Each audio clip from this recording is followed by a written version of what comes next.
If you're searching for clues to where we come from, we're going to examine deathbed visitor phenomena, people who have been clinically dead and come back, NDEs, infamous last words of a few key people, and more. What happens in the last few minutes of life is often fascinating.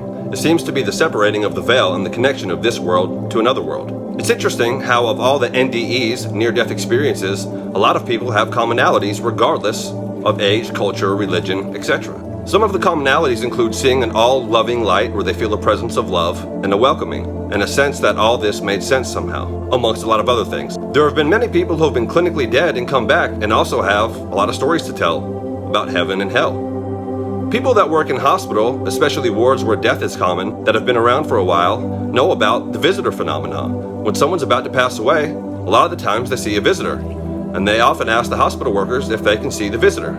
There's also been instances that have been scientifically tested where people that have been dead or in coma, their spirit has left their body and they've known things they shouldn't have known. They've heard conversations between the staff they can repeat word for word, and they've even floated above the hospital roof and seen numbers on the top of the buildings.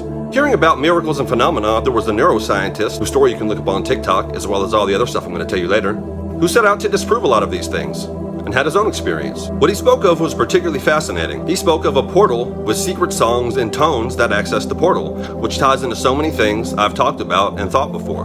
This also ties into the Bible with the 144,000 who know a secret song that only they know. The purpose of the song and what will happen when they sing it and what they're able to access is an interesting thought.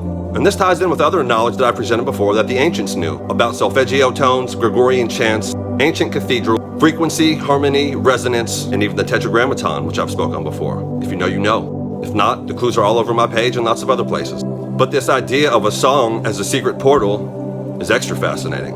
And I can't help but think that this somehow is tied into the Tower of Babel and the pyramids, at the core of its principle. So what this neuroscientist set out to debunk actually debunked him, and he came back totally changed and has fascinating stories to tell that coincide with all the commonalities, reports, and studies that have been done.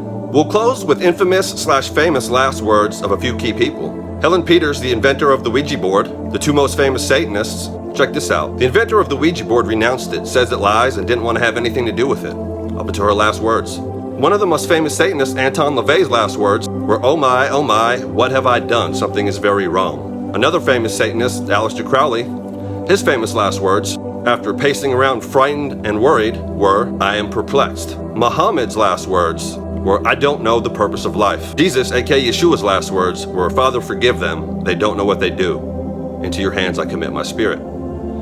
Pretty powerful, considering the power in the last moments of life, and on your deathbed, something seems to happen. Almost like a truth serum. People just confess and say things.